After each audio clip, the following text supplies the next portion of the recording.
Buenas tardes, noches. Bienvenidos a otro episodio de Terry Podcast o el podcast de Terry. Todavía título pendiente. Vamos a hablar. Iba a hablar sobre una noticia ahí, pero me da fastidio. Voy a echar un cuento de algo que le pasó una vez a mi papá, que habla mucho sobre el destino. Cuando mi papá era pequeño, cuando era niño, no sé, pero aquí en mi país hay una celebración que se llama la quema del Judas. No sé si eso existe en otros países, pero el punto es que en la quema del Judas lo que se hace es agarrar un muñeco, ¿verdad? Y se crea el muñeco, se hace todo el muñeco y después, un día en particular, se quema, ¿no? Para representar la traición de Judas y toda la cosa. En realidad no me pregunten por qué lo hacen, pero la gente lo hace. Agarran un muñeco y lo prenden en candela. Hay lugares en pueblos donde les ponen cohetes, hay lugares donde los prenden en candela, hay lugares donde le hacen muchas cosas al Judas por la traición que hizo, ¿no? En la Biblia. Y mi papá, siendo niño, estaba en un pueblo allá en Falcón y estaban haciendo la quema del Judas y él me cuenta que terminaron de quemar el juguete y terminaron de quemar el Judas. Este es un muñeco tamaño humano, ¿no? O sea, en esta ocasión los sentaron en una silla al muñeco que queda como un maniquí o algo así, hecho de un poco de material de relleno, y lo queman. Y habían terminado de quemar al Judas, y la cabeza del Judas era una pelota como de más que toda vencida vieja que la agarraron de cabeza, le pintaron unos ojos y toda la cosa. Y mi papá, siendo niño, obviamente él se quemó todo, estaban todos los críos corriendo por la calle y mi papá quiso quedarse con la cabeza del Judas, agarrar la pelota del Judas, la cabeza, porque era una pelota. Y obviamente eran cosas de niño, no era que la pelota funcionara ni nada, solo quería agarrar la pelota. Y él agarró la pelota y salió corriendo y toda la cosa, y en ese momento no estaban sus hermanos, o sea, mis tíos, y había un niño que él era como el bullying, ¿no? Del colegio, que era un gordito un poquito más grande, obviamente, más grande, más corpulento, y este niño pescó a mi papá con la cabeza, lo persiguió y lo tacleó y lo tumbó. Entonces mi papá así como que, ¿sabes qué te pasa y tal? Y el bicho, no, la quiero yo. O sea, era un típico niño malcriado. Y le quitó así la cabeza a mi papá y mi papá se paró y el bicho le volvió a dar un empujón y lo tumbó y le dijo, quédate quieto. Y yo, me la quedo yo. Bicho ahí todo antojado porque él vio que mi papá se la agarró. Era una pelota dañada, ya toda quemada. O sea, no servía para nada. Pero bueno, el carajito y que yo quiero la cabeza para mí, pues. Y en eso como mi papá se queda en el piso y el chamo agarra y lo deja ahí tirado en el piso y comienza a caminar. Y a escasos metros de donde lo había dejado en el piso, la cabeza explota. Resulta que tenía todavía como un fuego artificial adentro y como les digo, venía de haberse quemado todo el Judas y todo y parece que alguien le metió algo adentro, no sé, un cuarto de dinamita, un tumbarrancho, lo que sea, y no había explotado y la cabeza explotó. Y le voló que si 2 dedos de una mano y 3 dedos de otra al chamo. Y comenzó a pegar gritos, que no sé qué. Mi papá se quedó en shock, como por una semana, se quedó en shock así. Como, what the fuck, todos los niños que estaban alrededor se quedaron en shock. Y el chamo comenzó a pegar gritos y tal. Y recuerdo que él me contó esta historia porque yo fui a ese pueblo y me presentaron al tipo, ya era un adulto, ya era un señor como de 60 años. Y me lo presentaron y yo noté obviamente que le faltaban los dedos. Y yo le dije a mi papá, qué loco, ese tipo, ¿qué le pasó? Y él me echó ese cuento del por qué le faltaban los dedos. En ese momento todavía seguía siendo amigo de mi papá, ya eran adultos, ya, o sea, cero resentimiento ni nada. Pero qué loco cómo funcionan las cosas. O sea, simplemente por esa malcriadez de que él quería la cabeza porque sí, pues, porque yo soy bully, yo soy más grande que tú y quiero eso es mío, pues, y ya.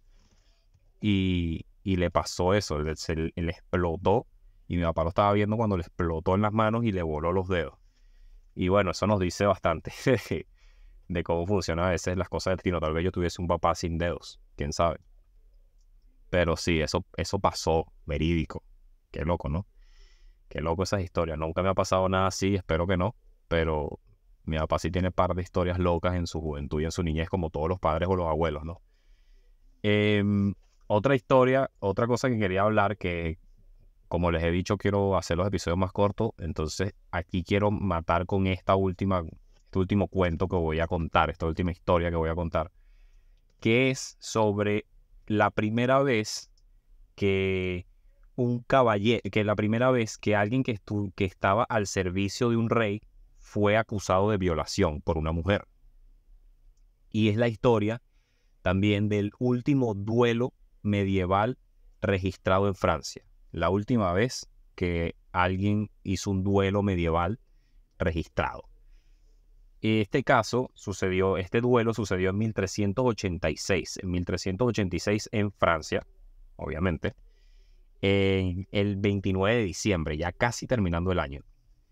Quiero que estén claros del impacto grande que tuvo este duelo. Fue tan impactante que en ese momento no se veían, ya los duelos se estaban acabando, ya no existían los duelos.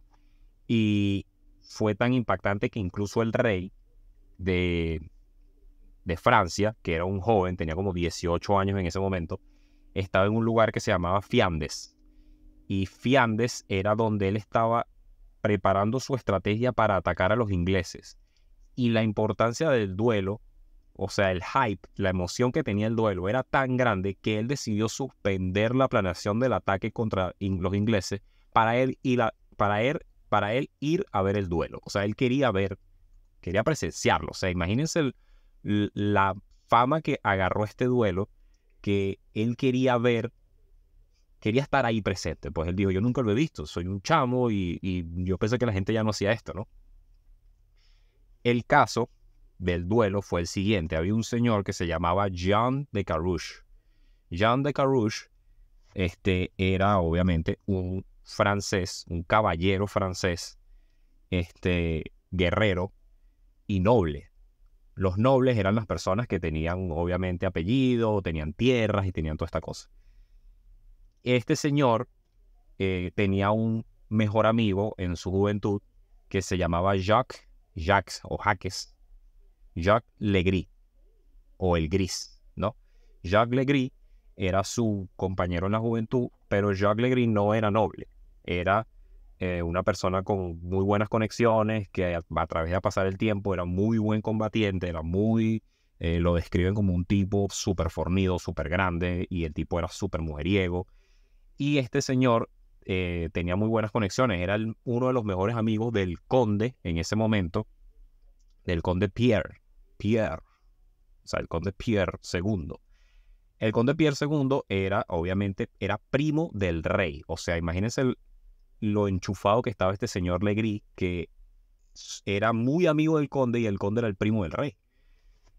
Jean de Carouge no era tan enchufado. Jean de Carouge era un noble, era un gran combatiente, pero no era la persona más simpática para tener de amigo. No era un tipo muy simpático, no era un tipo muy quiero llevarlo a una fiesta y beberme unas birras con él. Al contrario de Legris era un tipo muy elocuente, hablador, caía bien, y como les digo, era muy mujeriego. Bueno, ¿qué pasa? Pasan los años y estos señores se vuelven rivales. Se vuelven rivales que se odiaban, eran vecinos y rivales. Obviamente Legris ya le dan castillo, le dan tierra y todo, y estaba muy a la par en el sentido de nivel social. Carouge se casa, ¿verdad?, con una señorita que se llamaba Marguerite de Carouge. Y aquí vamos a donde viene el porqué del duelo. Un fatídico día, esta señora, supuestamente, según lo que cuentan los registros, yo le voy a contar como yo pienso que sucedió según lo que fue el juicio, porque fue un juicio real, está todo, los que lo quieran investigar lo pueden hacer, según lo que fue el juicio. Ella cuenta que ella un día estaba en su castillo sola, porque su suegra, la mamá de Jean, se había ido para el pueblo y la había dejado sola. Y este señor Legris llegó, le tocaron la puerta del castillo a ella y era un escudero, o sea, un abanderado, un asistente de Legris que le estaba tocando la puerta. Y cuando ella abrió, ella estaba sola. Cuando ella abrió, el tipo supuestamente abrió la puerta a golpes, la metió, le cayó a golpe, la persiguió por todo el castillo y se la violó. Esa es la historia que ella cuenta. ¿Qué pasa? Que aquí es donde se ponía complicada la cosa. En esa época, 1386, 1300, supuestamente la violación ocurrió en el 1385, ¿no? O al principio del 36, del 86. En esa época no existía que una persona noble o que una persona con una buena posición violase a una mujer. La opinión de una mujer en violación no existía, eso no existía. El problema era, según lo que cuentan los historiadores y la gente que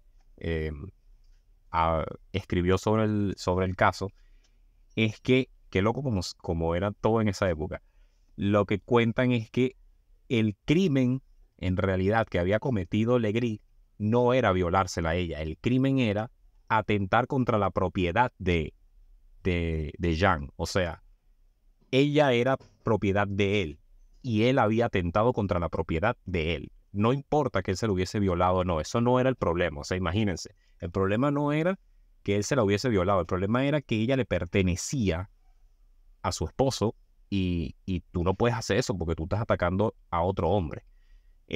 Imagínense la lógica del asunto. No era, te estamos acusando por violador, no, te estamos acusando por atentar contra la propiedad de otro hombre. Una vaina loca, o sea, en esa época la gente estaba ida. No estoy diciendo que no existiesen las violaciones y toda la cosa, obviamente existían los casos por violación, pero estaba muy mal visto que ella lo hubiese acusado a él. De hecho, no le creían a ella. Y todo el caso era todo el juicio fue literalmente tirarle mierda a ella y decir, tú en realidad te disfrutaste el sexo, ella quedó embarazada, supuestamente quedó embarazada de él, y tú en verdad te disfrutaste lo que pasó y estás culpándolo a él porque tu esposo lo odia y quiere que lo culpes. Todo el mundo estaba maniobrando la situación para decir que querían ensuciar el nombre de Legris. Todos querían ensuciar el nombre de él. No era que de verdad él era capaz de hacer eso. No. Era que, ¿cómo a ella se le ocurría faltar el respeto? ¿Qué pasa? Supuestamente, según lo que cuentan, la pareja, los Carrouge, tenían problemas. Ellos no estaban muy en su momento enamorados. Pero este hombre, Jean de Carrouge, se siente tan ofendido que se va a juicio, ¿no? Y él reta a un duelo por combate, ¿verdad? Juicio por combate a Legris. Se para y le tira el guante como en las películas. ¿Y qué pasa con esto? Esto es lo delicado de esa situación. El duelo por combate es algo en el que se asume que el vencedor tiene la razón porque Dios te dio la victoria. O sea, imagínense, tú ganas el duelo y tú estás ganando y se asume de una vez por todas que tú tenías la razón. O sea, ella estaba acusándolo a él de violador junto con su esposo y él estaba acusándola a ella de mentirosa. Si Carrouge ganaba el duelo, o efectivamente él era un violador porque significa que Dios le dio la razón a Carrouge. Si él ganaba el duelo, si Legris ganaba el duelo, significa que efectivamente ella era una mentirosa porque Dios lo demostró en el duelo. O sea, esta gente está loca. ¿Qué pasa? Como era un momento que la gente ya no veía duelo, el rey dice, bueno, ok, sí, hagan el duelo. Yo nunca he visto un duelo, hagan el duelo. El problema aquí era ese. Si Carrouge perdía, no solamente iba a perder sus tierras, su castillo, la vergüenza y toda la cosa, sino que su esposa iba a ser quemada viva, desnudada y quemada viva por mentirosa. O sea, ella estaba dejando en manos del esposo su inocencia. En ese momento no existía hay pruebas que dicen que te violaron. No, eso no existía. Estamos hablando de los 1300. No existía que bueno, vamos a llamar forense. No. Era la palabra de él contra la palabra de ella y la palabra de él pesaba más. Primero porque era hombre y segundo porque era llegado al conde y era una persona de confianza de la realeza. El conde molesto, picado, porque de paso que detestaba un poquito a Carrouge, estaba retando un duelo a uno de sus mejores amigos. Era como, ¿este tipo quién se cree? Pero la gente que era amiga de Legris estaba un poquito relajada porque Legris supuestamente ya tenía unos duelos encima. Dicen que él tuvo un duelo también en donde terminó arrancándole los genitales al otro tipo con la mano. Imagínense cómo era Legris, o sea, era un tipo demasiado papiado. Entonces para el conde era como que, bueno, sí, lo más probable es que, o sea, no estoy preocupado, me preocupa, pero no estoy preocupado porque es que Legris ya tiene unos cuantos duelos encima, ya él sabe cómo es la vaina. Carrouge nunca ha peleado un duelo, nunca había peleado un duelo en su vida, pero era un combatiente, era un guerrero nato que tenía par de batallas encima. ¿Qué pasa? Llega el día del duelo, llega el famoso, el verídico día del duelo, ¿verdad? 1386, 29 de diciembre, y se reunió un montón de gente en la capital, en París. Había un montón de gente, cientos, miles de personas afuera de donde estaba la arena de duelo, porque era un evento súper llamativo. Había mucha gente que quería saber qué pasaba y había muchas gente del pueblo, gente pobre, que quería que ganara Carrouge porque estaban defendiendo a la mujer. Querían, ¿sabes? Ya en este caso ella no se podía defender más. Lo que ella tenía que hacer era esperar que el esposo ganara la competencia y que el esposo ganara el duelo, y eso era lo único que la podía salvar a ella. Entonces había mucha gente que apoyaba que ella había de verdad dañado su imagen. Ella se quedó sin amigas y sin nada para acusar a este tipo de violador. Entonces llega el día del duelo. El duelo se peleaba con 4 armas. Ellos tenían derecho a pelear con 4 armas. La lanza larga, la lanza que es la que todos han visto en las películas, que se montan en los caballos y se van. La lanza larga, el hacha, obviamente porque no estás en un duelo sin un hacha, ¿no? La espada larga y ancha, que es la típica espada medieval, espada grandísima de caballero, y una daga larga, que es la daga para dar el golpe, el último golpe, pues el último, que se llamaba, le decían la misericordia a la daga, porque era la daga del golpe final. Esas eran las 4 armas que estaban permitidas. De hecho, una de las reglas del duelo era que no podían usar ninguna armadura que estuviese hechizada. Imagínense cómo era la época, ¿no? Eso era parte de las reglas. Parte de las reglas es ninguno puede usar ninguna armadura hechizada, ninguna arma con poderes mágicos, porque es trampa y está descalificado. Entonces los hombres se llegan al día del duelo y se paran enfrente del rey, el rey súper joven, el conde, los amigos de Carrouge, y llegan y la esposa Margarita está viendo también el duelo apresada, porque hasta ahora ella es acusada, ella está también acusada, ¿no? Ella hasta ahora es una criminal hasta que se demuestre lo contrario, porque así era la época. No hay inocente hasta que se demuestre lo contrario, criminal hasta que se demuestre lo contrario. Y bueno, comienza el duelo. Comienzan primero a caballo, ¿sabes? Se montan cada uno y se dan con los caballos. Y ese combate a caballo dura 4 rondas. 4 rondas, o sea, ellos duran 4 veces de impacto. En la tercera ronda, ambos se les parten las lanzas y se quedan sin lanzas y ambos sacan el hacha. Y ambos en la cuarta ronda usan el hacha para matar al caballo del otro. O sea, ellos se matan mutuamente el caballo para quedarse a pie. Se bajan, se caen del caballo y Legris queda abajo del caballo. La pierna le queda aplastada con el caballo y no se puede parar. Obviamente ya vienen de recibir par de coñazos los dos. Carrouge se levanta, busca su espada y se le va encima de Legris. Legris agarra su escudo y no se puede mover porque tiene la pata atrapada con el caballo y se comienza a defender con el escudo. Comienzan a pelear. Llega un momento que Legris lo tumba y se logra parar el caballo. El caballo herido golpea a Carrouge en la cabeza y lo tumba. Comienzan a pelear espadazo, espadazo. Los dos, ambos tienen espada, ¿no? Espada, espada, espada, espada, espada. Carrouge pierde la espada, entonces le toca agarrar un hacha que tiene ahí, agarra el hacha y comienza hacha contra espada, hacha contra espada, hacha contra espada. Y Legris está dominando la pelea. Él comienza a dominar la pelea porque aparentemente está en mejor forma que Carrouge. Y Legris está dominando la pelea, lo comienza a golpear, lo comienza a golpear, lo comienza a golpear. Llega un momento que lo agarra y le clava un pedazo de madera en el muslo a Carrouge. Y Carrouge queda tirado en el piso con el hueco en la pierna y comienza a desangrarse. Y ahí todo el mundo dice, se acabó. Lo que le queda a Legris es esperar a que Carrouge se desangre. Listo. O sea, ya lo tiene. Por alguna extraña razón, este tipo sigue, se vuelve a levantar con la espada y vuelve a atacar a Legris. Y llega un momento que lo golpea tanto que le parte la espada. O sea, su espada, la espada de Carrouge, ya herido, desangrándose, parte la espada de Legris y se le monta encima y lo comienza a golpear y lo comienza a golpear y lo comienza a golpear. Y aquí es donde difieren muchas opiniones de historiadores, pero dicen que el Carrouge se le montó encima y le comenzó a gritar que dijera la verdad. Y le comienza a gritar que confiese, que confesara, que confesara, que confesara.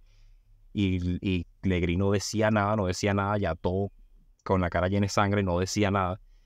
Y él le dice, confiésame a mí entonces, confiésame que violaste a mi esposa. Y él le dice, yo no violé a nadie. Te lo juro por Dios, yo no violé a nadie. Y comienza a gritar, yo no violé a nadie, no hubo ninguna violación. Y comienza a gritarlo y comienza a gritarlo. Y bueno, Carrouge le dice, bueno, entonces, si no vas a confesar, te veo en el infierno. Y le clava la daga de la misericordia en la garganta y mata a Legris. Legris muere, obviamente. Y a Margarita la liberan, queda libre. Y ambos quedan libres, sus nombres quedan limpios. Y a Legris obviamente lo desnudan y lo arrastran y lo guindan. Y sí, así fue que terminó el duelo por violación. Y así fue como Margarita pudo probar su libertad. Pudo probar que ella en realidad estaba en lo correcto. Ni siquiera fue ella. Tuvo que esperar que su esposo no se muriera. Si el esposo se moría, si el esposo perdía el duelo, además de perder todo con la vida y el castillo y todo eso se perdía, ella iba a morir quemada por mentirosa. Y se dice que las personas que morían quemadas duraban 20 o 30 minutos antes de morirse. O sea, imagínense el sufrimiento que iba a pasar la señorita. Pero bueno, sobrevivieron. Carrouge murió como unos 3, 4 años después en batalla. Este tipo siguió en batalla. El tipo le echó bola, de verdad se respeta. Y ella quedó viva como unos 30 años más después de eso. Feliz, fue la dama de su castillo, vivió feliz y más nunca se volvió a casar, menos mal que no. Pero sí, así terminó la historia de esa familia. Y ella, bueno, tenía su hijo que aparentemente se decía que era de Legris, que había sido el hijo fruto de la violación. Y bueno, ella vivió feliz con su hijo. Pero que lo loco de este cuento es eso, era que en ese momento valía más la palabra del hombre, obviamente, y no tanto eso, era que ella nunca pudo comprobar su versión. Ella tuvo que esperar que literalmente alguien pelease por ella. Y bueno, muchas personas dicen que de hecho Carrouge y ella se odiaban.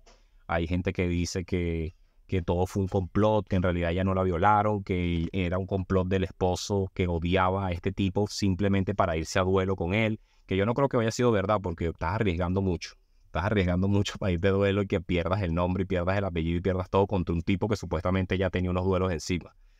Entonces hay gente que dice eso, dice que fue una mentira elaborada para matar a Legris porque el tipo le tenía celos. A mí no me parece, pero hay gente que lo dice, hay gente que dice que en realidad Carrouge nunca peleó por su esposa, peleó fue por su nombre, peleó fue por su honor y no le importaba en realidad lo que el tipo le había hecho al esposo, sino que lo habían atacado a él en su honor y en su orgullo.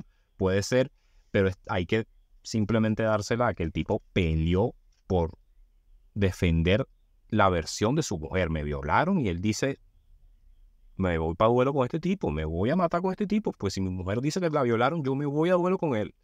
Entonces yo pienso que sí fue así, ellos en realidad se querían, en realidad pasó lo que pasó. El tipo Legris no estaba acostumbrado a escuchar no, porque era la época medieval y él era algo así como una persona muy enchufada, bien con buenas conexiones. Y bueno, eso fue su final. Hay una película que se llama El último duelo basado en esto, pero la película muestra varias versiones del hecho y tú decides con cuál quedarte, que eso me gustó. Entonces sí, me parece bastante interesante esa historia y que haya sido el último duelo registrado y que haya sido tan famoso que incluso el rey quería verlo, ¿entiendes? Me parece que es como, wow, qué buena manera de ser el último duelo, ¿no? Y bueno, los dejo hasta aquí, los dejo por hoy hasta aquí, no sé cuánto llevo, pero llevo más de lo que necesito. Espero les haya gustado y espero tengan un feliz día o feliz noche. Se les quiere. Pásenla bien.